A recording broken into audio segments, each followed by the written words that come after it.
అండి నిన్న ముంబై అయితే ఎట్టకేలకు గెలిచిందండి వరుస ఓటముల తర్వాత అయితే. కానీ డీసీ కూడా చాలా తప్పిదాలు చేసింది. కానీ ఇక్కడ చూసుకుంటే మీకు కరుణ్ శర్మ గెలిపించాడు. ఒక రకంగా ఇక్కడ చూస్తే మీరైతే అనుకోవచ్చు 3 వికెట్లు ఇంపార్టెంట్ వికెట్లు తీశాడు. కేఎల్ రాహుల్ది, అభిషేక్ పొరల్ది, అలాగనే స్టబ్స్ది 3 ఇంపార్టెంట్ వికెట్లు తీశాడు. దాని కారణంగా వాళ్ళైతే కంబ్యాక్ ఇచ్చారు అనుకోవచ్చు ముంబై అయితే. ఆ తర్వాత ఇటుపక్క చూసుకుంటే కరుణ్ నాయర్ చాలా డూప్లిసిస్కి ఏదైతే కొంచెం ఇంజురీ అయినట్టుంది ఆ మ్యాచ్కి లేకపోవడంతో అతను మ్యాచ్లోకి వచ్చాడు సడన్గా. వచ్చి వన్ డౌన్ కూడా పంపించారు. అతనైతే వన్ డౌన్ వచ్చి ఆడిన ఇన్నింగ్స్ చూస్తే మీకు ప్రతి బౌలర్ని కొట్టాడండి.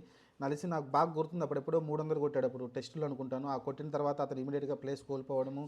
ఆ తర్వాత మీరు చూసుకుంటే మీరు అతనికి ప్లేస్ కూడా కోల్పోవాల్సి వచ్చింది. కానీ ఇప్పుడు చూసుకుంటే చాలా రోజుల తర్వాత వెయిట్ చేశాడు. రంజీ డొమెస్టిక్లో మంచిగా ఆడడం.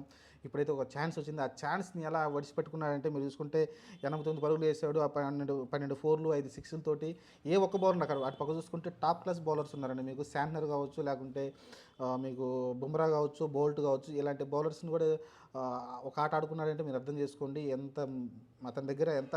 మళ్ళీ కూడా ర్యాష్ షాట్లు కాదు, మన అభిషేక్ శర్మ అన్నట్టు అటు వెళ్ళి ఇటు వెళ్ళి కాదు, మంచి క్లాసిక్గా షాట్లు ఆడడం చూసాం. మంచి మంచి గ్యాపులను ఫైండ్ అవుట్ చేసి ఆడడం చూసాం. ఓవరాల్ చూసుకుంటే కరుణ్ నాయర్ అయితే మళ్ళీ మంచి కంబ్యాక్ ఇచ్చారు ఆల్మోస్ట్. ఎందుకంటే చాలా చాలా సంవత్సరాల నిరీక్షణ ఇది. కానీ ఫైనల్గా అయితే ఒక ఛాన్స్ అయితే వచ్చింది కరుణ్ నాయర్కి అయితే. మరి దాన్ని బాగా సద్వినియోగం చేసుకున్నాడు. అయినా మ్యాచ్ని అయితే గెలిపించలేకపోయాడు. కానీ రన్అవుట్లు అయ్యారండి. మళ్ళీ దారుణంగా వాళ్ళైతే రన్అవుట్లు అవ్వడం చూసాం. మీరు చూసుకుంటే అశుతోష్ శర్మ రన్అట్ కావచ్చు, మీకు కుల్దీప్ యాదవ్, లాస్ట్లో మోహిత్ శర్మ, వీళ్ళు ముగ్గురు రన్అట్లు అనేది చాలా దారుణంగా. ఎందుకంటే ఇంకొక ఓవర్ మిగిలింది వాళ్ళకి. ఇంకొక ఓవర్ మిగిలి ఉండగానే వాళ్ళైతే మ్యాచ్ ఈజీ గెలవచ్చు. ఇంకొక ఓవర్ ఉంది, 12 పరుగులు కొట్టిన పెద్ద ఈజీయే. కానీ అన్ఫార్చునేట్లీ రన్అట్లు అయితే వాళ్ళ కొంప ముంచింది అనుకోవచ్చు ఒక రకంగా చెప్పాలంటే. ఆ తర్వాత మీరు చూసుకుంటే ఏదైతే ఎంఐ వచ్చేసి వీళ్ళు అందరూ ఆడారు. మీరు చూసుకుంటే సూర్యకుమార్ యాదవ్ కావచ్చు, రేకల్టన్ కావచ్చు, తిలక్ వర్మ కావచ్చు, నమన్దీర్, వీళ్ళు ముగ్గురు కూడా తలా కాసిన పరుగులు అయితే చేయడం చూసి ఎవరు హాఫ్ సెంచరీ, తిలక్ వర్మ ఒకటే హాఫ్ సెంచరీ చేశాడు. కానీ మిగతా వాళ్ళందరూ కూడా కొంచెం పరుగులతోటి జోడించుకొని దాదాపు 205 పరుగులు అయితే వెళ్ళడం చూసాం. 206 పరుగుల టార్గెట్ అయితే ఇచ్చారు. ఆ టార్గెట్ని అయితే చెక్ చేసే ప్రయత్నంలో ఒక్క కరుణ్ నాయర్ తప్ప అతనికి ఎవరికి సహకారం అందించలేగా.